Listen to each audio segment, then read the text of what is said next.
Hello and welcome class 7th to your history class. So students, as we are discussing about chapter 3rd, that is the Delhi Sultans. So students, as we are discussing about a closer look administration and consolidation under the Khiljis and Tughlaqs. So we have discussed so far about the role of slaves in administration. Then we have discussed about Iqta and Iqtadar and types of taxes.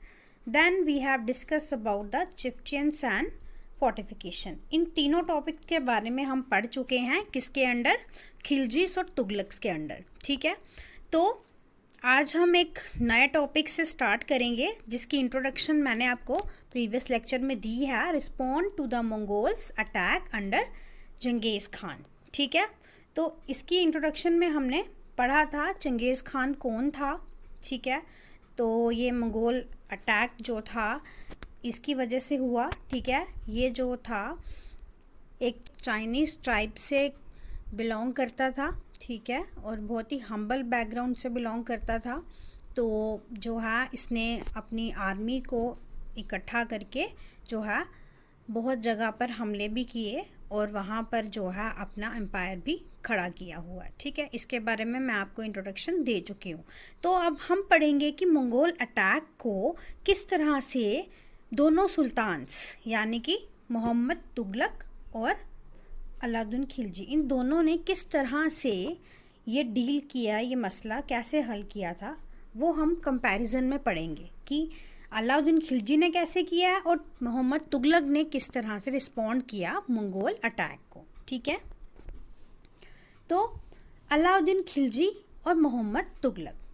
First हम पढ़ते हैं Delhi was attack twice in 1299 and 1300 and 1302 to 1303. ठीक है, दिल्ली जो है वो 2 बार attack किया दिल्ली पर जब अलाउद्दीन खिलजी का टाइम पीरियड था. मंगोल्स ने 2 बार अटैक किया है, एक बार 1299 से लेकर 1300 तक और 1302 से लेकर 1303 तक. ठीक है, तो 2 बार जो है अटैक कर चुका था मंगोल्स अलाउद्दीन खिलजी के टाइम पीरियड में, यानी कि दिल्ली सुल्तान्स पे अटैक कर चुके थे. ठीक है, to tackle this he raised large standing army.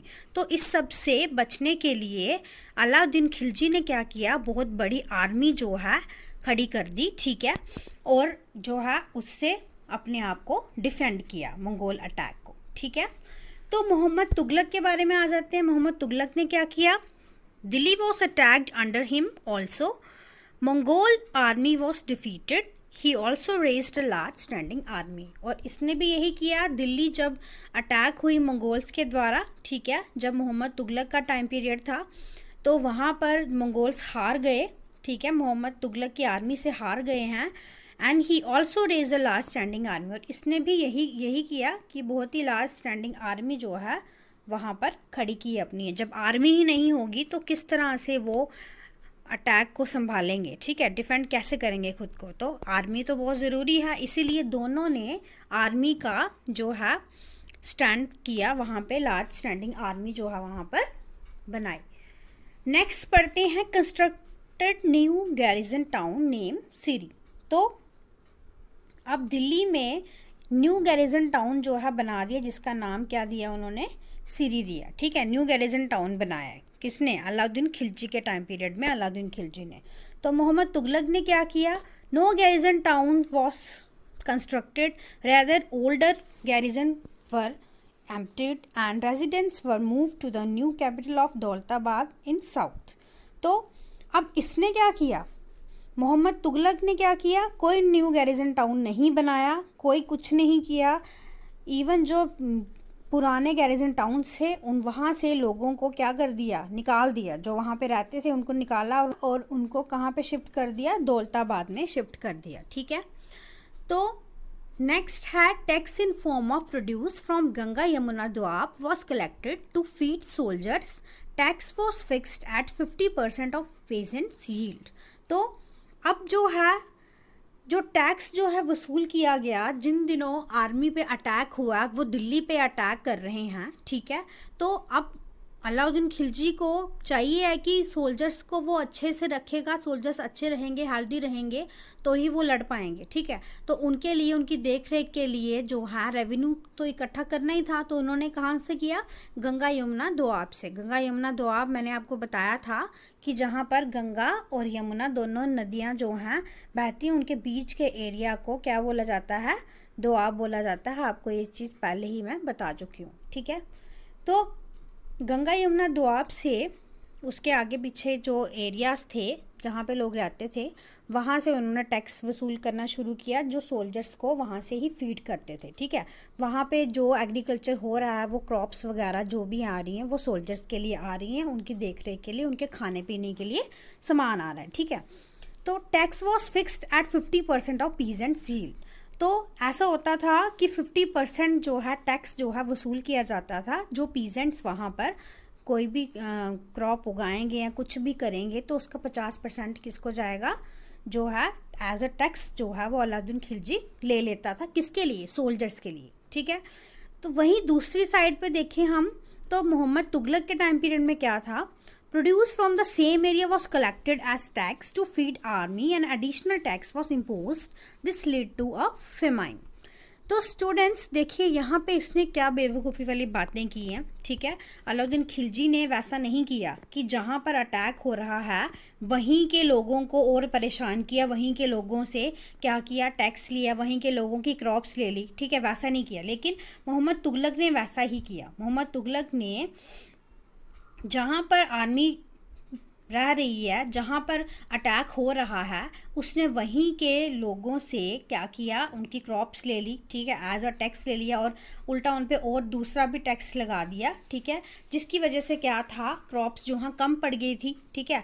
अब जहाँ पर इतनी ज़्यादा आर्मी रह रही है और वहाँ पर ही लोग भी रह रहे हैं, और वो लोग जो हाँ क्या कर रहे हैं, प्रोड्यूस कर रहे हैं, एग्रीकल्चर कर रहे हैं, तो खेतीबाड़ी कर रहे हैं, जो क्रॉप्स वो उगा रहे हैं वो अपने लिए उगा रहे हैं, ठीक है। तो वहाँ से भी वो उनसे छीन के ले और वो सोल्जर्स को दे दे, ठीक है। तो वहाँ पे कितना ज़्यादा फेमाइन की जो है एक बन जाएगा कारण फेमाइन का, ठीक है। तो स्टूडेंट्स ये चीज़ जो थी, इस चीज़ में भी यही हुआ कि फेमाइन आ गया, वहाँ पर बहुत ज़्यादा मुश्किलों का सामना जो है मोहम्मद तुगलक के टाइम पीरियड में लोगों को करना पड़ा। वहीं दूसरी साइड अलाउद्दीन खिलजी ने क्या किया था, गंगा यमुना दोआब से जो है वहाँ से वो फूड क्रॉप्स मंगवाता था, ठीक है, जहाँ पर ज़्यादा जो है खेतीबाड़ी हो रही है। लेकिन यहाँ पर मोहम्मद तुगलक ने क्या किया, जहाँ पर कम खेतीबाड़ी हो रही है, आगे ही लोग भूखे मर रहे हैं, और ज़्यादा वहाँ से उसने और ज़्यादा टैक्स लगा लिया और वहाँ से सोल्जर्स के लिए वहीं से फीड करने के लिए खाना आता था, ठीक है। नेक्स्ट देखिए, salaries to soldiers were paid in cash rather than iqtas, ठीक है। अब अलाउद्दीन खिलजी क्या करता था, वहाँ पे जो सैलरीज सोल्जर्स को दी जाती थी वो एज अ कैश देता था, ना कि इक्ता देता था। इक्ता मीन्स लैंड, ठीक है।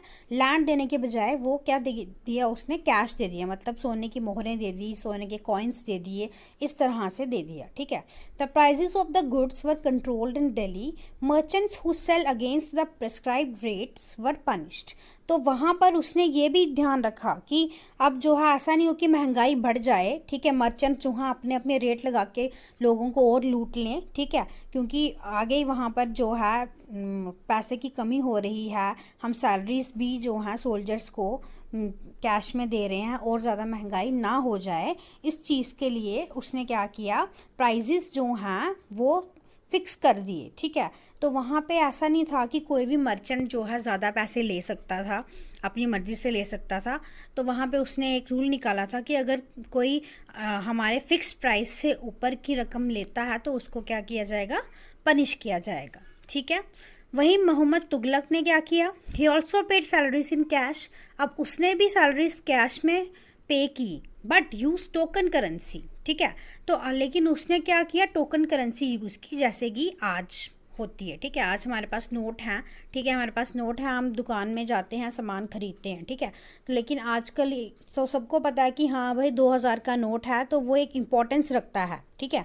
लेकिन उस टाइम पे जब वो token currency as a form of coins दे दिए अगर, ठीक है, तो उन्होंने क्या कर दिया कि ये सोने की मोहरें जो हैं वहाँ पर सोना चांदी उस टाइम पे क्या होता था, फेमस होता था, उसकी वैल्यू होती थी। लेकिन टोकन करेंसी की वैल्यू नहीं होती थी क्योंकि लोगों को इतना ज़्यादा टोकन करेंसी का पता नहीं था। तो this was made of cheap metal, people didn't trust that. अब लोग ट्रस्ट नहीं करते थे क्योंकि ये सोने और चांदी से नहीं बने होते थे टोकन करेंसी, ये किससे बनी होती थी, चीप मेटल से। चीप मेटल मतलब जैसे कि लोहे से बना दिया, ठीक है, तांबे से बना लिया, इस तरह से वो कॉइन्स बनते थे। तो वहाँ पर लोगों को क्या हुआ, ट्रस्ट ख़त्म हो गया, ठीक है। It was counterfeited a lot and people use that only to pay the taxes. तो यहाँ पर काउंटरफिटेड हुआ मतलब कि नकली जो है लोग अपने ही घरों में वो करेंसीज बनाने लगे, जिससे क्या हो गया, गरीबी और छा गई, ठीक है। तो वो जो है अब टैक्स भी उन्हीं करेंसी से पे करते थे कि भाई हम टैक्स तो इन्हीं करेंसी से पे करेंगे। तो उससे राजा के पास क्या आता था, वही जो है लोहे के कॉइन्स आएंगे जिनकी कीमत क्या होगी, कुछ भी नहीं होगी, और उस टाइम पे क्या हो गई, गरीबी आ गई, ठीक है, इसलिए ऐसा हुआ। उसके बाद अलाउद्दीन खिलजी के टाइम पीरियड में Alauddin administration measures were quite successful and chronicles praised him. अब यहाँ पर आपको खुद पढ़ के ही पता चलता है कि अलाउद्दीन खिलजी की जो है टाइम पीरियड ज़्यादा अच्छा था, ठीक है। लोग जो हैं बहुत ही खुश थे उसके टाइम पीरियड में, और क्रॉनिकल्स जो थे, जो बुक्स वगैरह लिखते थे राजा की तारीफ में, तो क्रॉनिकल्स बहुत खुश थे अलाउद्दीन खिलजी से और उन्होंने उसके बारे में बहुत ही अच्छा लिखा, उसको प्रेज़ किया, ठीक है। He successfully withstood the threat of Mongols. तो उसने जो है मंगोल की जो है थ्रेट को बहुत ही अच्छे से हैंडल किया, ठीक है, और वो इन्वेजन को अच्छे से डिफेंड किया। वहीं तुगलक एडमिनिस्ट्रेशन जो थी क्या थी, Tughlaqs administrative measures were a failure. अब ये जो है एक फेलियर माना गया, ठीक है। कैसे फेलियर माना गया, जो उसने करेंसी जो है टोकन करेंसी ली, वहाँ से लोगों को क्या हो गया, ट्रस्ट टूट गया, ठीक है। और दूसरा उसने क्या किया था, campaign into Kashmir was a disaster. तो यहाँ पे उसने क्या किया था, कश्मीर में भी एक कैंपेन किया था जो एक डिज़ास्टर माना जाता है अभी भी। Shifting of people to Daulatabad was resented, ठीक है। लोग जो हैं बहुत रिसेंटफुल फील कर रहे थे, बहुत ही नाराज़ थे उससे कि उसने उनको अपने घरों से निकाल के कहीं और पे शिफ्ट कर दिया था, ठीक है। Raising of taxes and using token currency, और टैक्स जो हैं उसने रेज़ कर दी अचानक से और टोकन करेंसी का यूज़ किया जो लोगों को पसंद नहीं आया, ठीक है। तो यहाँ पर हम देख सकते हैं कंपैरेटिव स्टडी में कि मोहम्मद तुगलक का जो एम्पायर था और अलाउद्दीन खिलजी का जो एम्पायर था, दोनों में से ज़्यादा मोस्ट बेटर आपको कौन सा लगता है, अलाउद्दीन खिलजी का, ठीक है। अब देखते हैं कि no doubt there were many defects in the policy of Mohammad Tughlaq. ऐसा नहीं है कि मोहम्मद तुगलक की पॉलिसी में डिफेक्ट्स नहीं हैं, बहुत सारे डिफेक्ट्स जो थे मोहम्मद तुगलक की पॉलिसी में थे, लेकिन फिर भी but he planned a campaign to capture Mongol territory. लेकिन फिर भी उसने एक जो है मंगोल टेरिटरी को हराने का, उनको कब्ज़ा करने का एक प्लान बनाया था, ठीक है। अनलाइक अलाउद्दीन डिफेंसिव मेजर्स, लेकिन वहाँ ही अलाउद्दीन खिलजी की बात करें तो उसने कभी भी अटैक करने की कोशिश नहीं की, वो सिर्फ डिफेंस करता था कि अगर वो हमारे पे हमला करेंगे तो हम क्या करेंगे, बचाएंगे, किस तरह से बचाएंगे अपने आप को, उस तरह से बचाएंगे, उस तरह का उसको यह था कि कैप्चर नहीं करना है, सिर्फ डिफेंसिव मेजर लेने हैं जिसकी वजह से वो हमारे पर हमला नहीं कर सके और हम यहाँ से हिले ना, ठीक है। लेकिन मोहम्मद तुगलक में क्या था, दम था। मोहम्मद तुगलक ने एक आर्मी खड़ी की थी जिसकी वजह से उसने जो है कैंपेन चलाया भी और मंगोल टेरिटरी को उसने कैप्चर करने की कोशिश की, ठीक है। So this is all about in this lecture. In the next lecture, we will discuss about the last topic of your history chapter number 3. Okay. So thank you students.